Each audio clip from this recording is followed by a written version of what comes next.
దక్షిణాఫ్రికాతో జరిగిన తొలి టీ20 మ్యాచ్లో 4 పరుగులు చేసిన వెంటనే టీమిండియా యువ బ్యాట్స్మన్ తిలక్ వర్మ ఒక భారీ రికార్డును బద్దలు కొట్టాడు.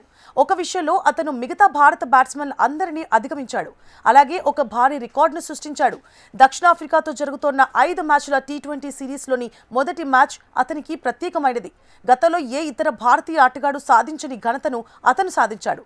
కటక్లోని బారామతి స్టేడియంలో దక్షిణాఫ్రికాతో జరిగిన మ్యాచ్లో తిలక్ వర్మ 4 పరుగులు చేయడం ద్వారా టీ20 అంతర్జాతీయ క్రికెట్లో 1000 పరుగుల పూర్తి చేసుకున్నాడు. దీనితో 25 ఏళ్ల వయసులోపు టీ20 అంతర్జాతీయ క్రికెట్లో 1000 పరుగులు చేసిన తొలి భారతీయ బ్యాట్స్మన్గా నిలిచాడు.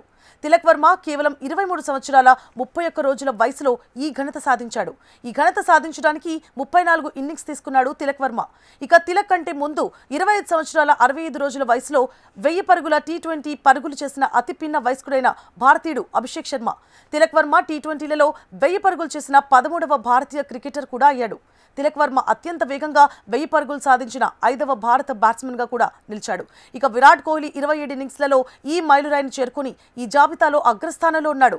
ఇక అభిషేక్ శర్మ 28 ఇన్నింగ్స్లలో జాబితాలో 2వ స్థానంలో ఉన్నాడు. ఈ మ్యాచ్తో తిలక్ వర్మ నెమ్మదిగా ఇన్నింగ్స్ ఆడాడు. అతను 32 బంతుల్లో 2 ఫోర్లు 1 సిక్స్తో కేవలం 26 పరుగులు మాత్రమే చేయగలిగాడు.